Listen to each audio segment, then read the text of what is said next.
Hello friends, welcome back to my channel. ட்ராமாக்குள்ளே போகிறதுக்கு முன்னாடி மறக்காமல் இந்த வீடியோவுக்கு ஒரு லைக்கை போட்டுருங்க. அப்படியே கீழே இருக்கிற ஹை பட்டனையும் கிளிக் பண்ணிடுங்க. முடிஞ்ச அளவுக்கு சிந்து பைரவி ட்ராமா இன்னைக்கு நைட்டு ஒரு 11-11:30 மணிக்குள்ளே அப்லோட் பண்ண பார்க்குறேன். ஒரு வேளை முடியலை அப்படின்னா கண்டிப்பாக நாளைக்கு மார்னிங்லாம் வந்து வீடியோ கண்டிப்பாக வந்துடும். அதனால் சிந்து பைரவி ஃபேன்ஸ் எல்லாரும் டென்ஷன் ஆகாமல் நாளைக்கு வரைக்கும் வெயிட் பண்ணி பாருங்கள். நான் முடிஞ்ச அளவுக்கு இன்னைக்கு நான் இதே அப்லோட் பண்ண பார்க்குறேன். சரி, வாங்க ட்ராமாக்குள்ளே போயிடலாம்.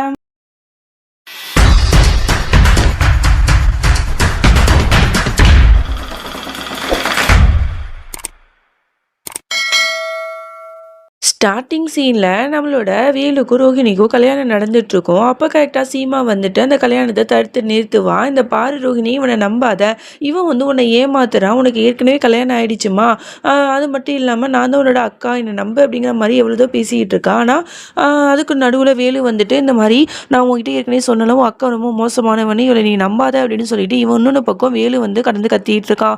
ரெண்டு பேருக்கும் நடுவில் ரோஹிணி வந்து யாரை நம்புறதுன்னு தெரியாமல் முழிச்சிட்டு இருக்கா. ஒரு கட்டத்துக்கு அப்புறம் எனக்கு நல்லாவே தெரியும் வேலு சொல்கிறது தான் உண்மை, நீ வந்து ரொம்ப மோசமானவ, தயவு செஞ்சு இங்கேருந்து போயிடு, உன்னை வந்து என்னோட அக்கான்னு சொல்லவே எனக்கு அருவருப்பாக இருக்குது, உன்னை விட்டு நான் தள்ளி வந்துமே எனக்கு நிம்மதியே இல்லைல்ல அப்படிங்கிற மாதிரி சொல்லி திட்டி விட்டுருவா. உடனே வந்து வேலு வா ரோஹிணி கல்யாணம் பண்ணிக்கலாம் அப்படின்னு சொல்லிட்டு அவளை கையை பிடிச்சி இழுத்துட்டு போவான். அப்புறம் வந்து ரெண்டு பேரும் 7 வளம் வருவாங்கல்ல, அந்த மாதிரி வளம் வந்துட்டு இருக்காங்க. சீமாவால் இதெல்லாம் பார்க்க முடியலை, அப்படியே அழுது கதறா, இப்படி பண்ணாத, நீ பெரிய தப்பு பண்ணுற, உனக்கு ஏற்கனவே கல்யாணம் ஆயிடுச்சு, நீ சித்தார்த்தை தான் அவளை காதலிச்ச, எல்லாத்தையும் யோசிப்பாரு அப்படின்னு இவ கத்திக்கிட்டே இருக்கா. அவளால் வர வர ரோகிணிக்குமே ஒரு மாதிரி பழைய விஷயங்கள் கொஞ்சம் வந்து வந்து போகுது. வேலுக்கு கடுப்பாகுது, ஐயோ இவ எல்லா விஷயத்தையுமே கெடுத்துருவா போலயே, கல்யாணம் நடக்கிறதுக்குள்ளேயே ரோகிணிக்கு எல்லாமே தெரிஞ்சிச்சுன்னா என்ன பண்ணுறதுங்கிற மாதிரி அவன் யோசிச்சுட்டு இருக்கான். இங்கே வந்து சீமா வந்து பரத்வாஜ் வீட்டில் இருக்கிறவங்க எல்லாத்துட்டுக்குமே வந்து ரோஹிணி உயிரோட இருக்கா, இந்த மாதிரி இந்த கோயிலுக்கு வாங்க அப்படிங்கிற மாதிரி சொல்லியிருப்பா போல. ஸோ அதனால எல்லாரும் ரொம்ப எக்ஸைட்டிங்காக வந்துட்டு இருக்காங்க. சித்தார்த்தெல்லாம் அப்படியே ரோஹிணி பார்க்க போகிறோம் அப்படின்னு சொல்லிட்டு ரொம்ப சந்தோஷத்தில் வந்துட்டு இருக்கான். அப்போ கார் வந்து பஞ்சர் ஆகிடுது. ஐயோ என்னடா அது அபசகுணங்கிற மாதிரி எல்லாரும் யோசிச்சுட்டு இருக்காங்க. சரி டாக்ஸிலையாவது போகலாம் அப்படின்னு சொல்லிட்டு பார்த்தா டாக்ஸியுமே நிற்க மாட்டுது. என்ன பண்ணுறதுன்னு தெரியாமல் இவங்களும் முழிச்சிட்டு இருக்காங்க. இங்கே மறுபடியும் நம்மளோட சீமா வந்து அழுது புலம்புறா, ரோஹிணி இப்படி பண்ணாத ப்ளீஸ் அப்படின்னு சொல்லிட்டு. ஆனால் நம்மளோட ரோஹிணியும் வீலுவும் வளம் வந்துட்டு தான் இருக்காங்க. அப்போ வந்து நிறைய விஷயங்களை இவன் ஞாபகப்படுத்த ரோஹிணிக்குமே வந்து அன்னைக்கு நடந்த சில இன்சிடென்ட்லாம் ஞாபகம் வருது. இந்த மாதிரி வேலு வந்து அவளை வலுக்கட்டாயமா கார்ல ஏத்திட்டு போனது, அப்புறம் வந்து மேலேருந்து கீழே குதிச்சது அப்படின்னு சொல்லிட்டு சில பல விஷயங்கள் அவளுக்கு ஞாபகம் வருது. ஒரு மாதிரி அப்படியே ஸ்டக் ஆகி நிற்கிறா. அப்போ சீமா என்ன பண்றா, அவங்க ரெண்டு பேரும் வலம் வரும்போது ஒரு துணி போட்டிருப்பாங்களே, அந்த துணியை வந்து அப்படியே தூக்கி நெருப்புல வந்து வீசிடுறா. வீசின உடனே வேலுக்கு செம்மையா கடுப்பாகுது. என்ன பண்றடி அப்படின்னு சொல்லிட்டு பார்த்து கத்துறான். அப்பதான் இவனுக்கு கடுப்பாயிட்டு இந்த சீமாவால தான் எல்லா பிரச்சனையும், இவளை நான் சும்மா விட மாட்டேன் அப்படின்னு சொல்லிட்டு இவளை சுட்டு கொல்றதுக்காக துப்பாக்கியை வச்சு அப்படியே வந்து குறிப்பாத்து சுடுறதுக்கு பார்க்குறான். அப்போ நம்மளோட ரோஹிணிக்கு எல்லாமே ஞாபகம் வந்துட்டு உடனே சீமாவை முன்னாடி வந்து இவன் நிற்கிறா. ரோஹிணி நின்றுட்டு, இந்த பாரு வேலு நிறுத்து, நீ வந்து இவ்வளோ கேவலமான விலையை பண்ணிட்டு இப்போ என்னோட அக்காவை மறுபடியும் கொல்ல பார்க்குறியா, நீ எனக்கு எல்லாமே ஞாபகம் வந்துடுச்சு, நீ எவ்வளோ கேவலமானவனு எனக்கு நல்லாவே தெரியும்டா, என் மனசுல இப்பவும் சித்தார்த்து தான் இருக்காரு, அப்புறம் என்னோட அக்கா என்னோட குடும்பம் எல்லாமே எனக்கு ஞாபகம் வந்துருச்சு அப்படின்னு சொல்லிட்டு உடனே வந்து அக்காவை கட்டி பிடிச்சிட்டு அழ ஆரம்பிக்கிறா. சீமாக்குமே ரொம்ப சந்தோஷமா இருக்கு.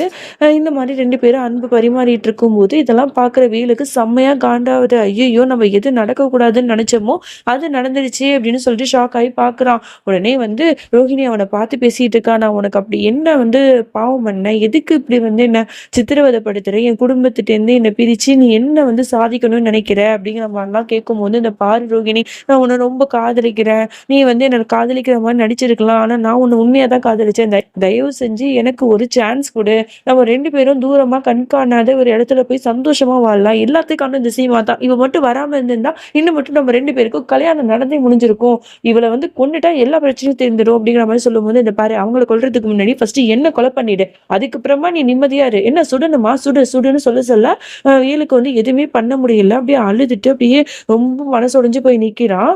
அதுக்கப்புறம் சீமா முன்னாடி போய் நின்றுட்டு, இதுக்கப்புறம் வந்து நம்ம எதுக்குக்கா இங்கே இருக்கணும், வாங்கக்கா நம்ம வந்து போகலாம், நம்ம குடும்பத்தை தேடி, என்னோட சித்தார்த்தை தான் எனக்கு வேணும், நான் சித்தார்த்தை தான் விரும்புகிற வேலு, நீ என்ன வேணா பண்ணிக்கோ அப்படிங்கிற மாதிரி சொன்ன உடனே, இதை கேட்ட உடனே வேலுக்கு செம்மையா கோவம் வந்தது. அப்படியே சைக்கோவோட உச்ச கட்டத்துக்கே போன மாதிரி உடனே இவ்வளோ காதலிச்ச ரோஹிணிய எதை பத்தியுமே யோசிக்காம குறிப்பாத்து அவளோட வயிற்றுலயே சுட்டுடுறான். இத பார்த்து சீமாக்கு பயங்கரமா ஷாக் ஆவுது. வேலுக்குமே கண்ணெல்லாம் கலங்குது. அப்படி இருந்துமே அவள சுட்டுர்றான். அப்படியே அந்த இடத்துலயே மயக்க போட்டு விழுந்துடுறா. "ரோஹிணி என்னாச்சு, என்னாச்சு?" அப்படின்னு சொல்லிட்டு இவ பதறிட்டு இருக்கா.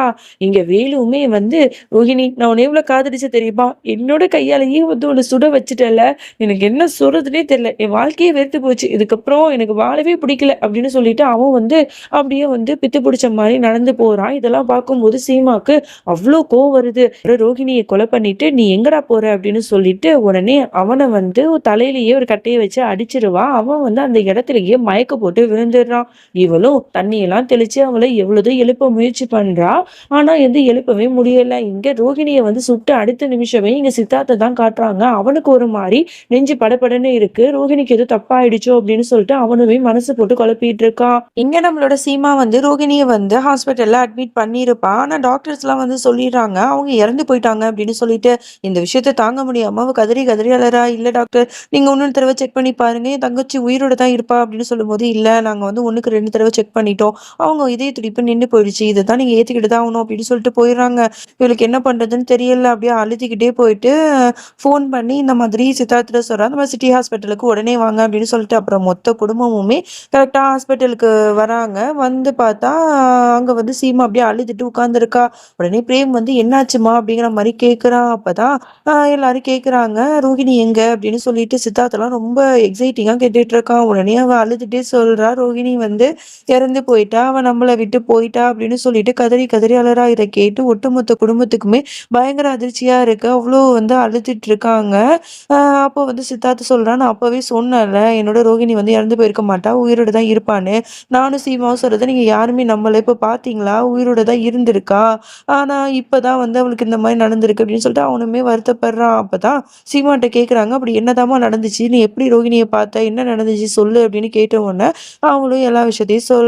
இந்த மாதிரி நான் வந்து என்னோட ஃப்ரெண்டு சொல்லி தான் நான் வந்து ரோகிணிய போய் பார்த்தேன். அங்க பார்த்தா அவ பழசெல்லாம் மறந்து போன நிலைமையில இருந்தா. நான் மறு விஷயத்துல போனேன். அப்பயுமே அவ வந்து இந்த மாதிரி என்ன வெறுத்தா. வேலுக்கும் ரோகிணிக்கும் கல்யாணம் நடக்க இருந்துச்சு. அப்பதான் வந்து ரோகிணிட்ட வந்து நான் வந்து பழைய விஷயத்த ஞாபகப்படுத்திட்டே இருந்தேன். அவளுக்கு எல்லா விஷயமும் ஞாபகம் வந்துருச்சு. உடனே வேலு கடுப்பாயி அவள வந்து ஷூட் பண்ணிட்டான். அப்புறம் தான் நான் ஹாஸ்பிட்டல்ல வந்து சேர்த்தேன். இந்த மாரி ஆயிடுச்சு. ரோகிணி இறந்துட்டா அப்படின்னு சொல்லிட்டு கதறி கதறி அழறா.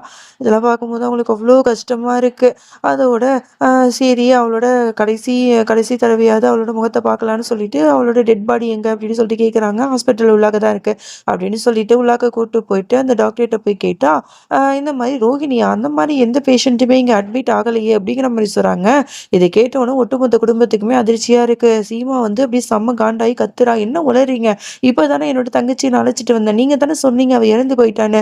இப்ப எதுக்கு அவளோட பாடிய கூட காட்ட மாட்றீங்க? அவ உள்ளாக்க தானே இருக்கா. சொல்லுங்க, சொல்லுங்க" அப்படின்னு கேட்டா, "என்ன இந்த பொண்ணு உளறுது? இந்த பொண்ண எங்கேயாவது கூட்டு போங்க. இங்க மாரி ரோகிணின்னு யாரும் இங்க அட்மிட் ஆகல" அப்படிங்கிற மாரி டாக்டர் தெளிவா சொன்ன உடனே இவ கடுப்பாயி வேகமா அவங்க எல்லாரையும் தள்ளி விட்டுட்டு உள்ளாக்க போய் பார்க்குறா.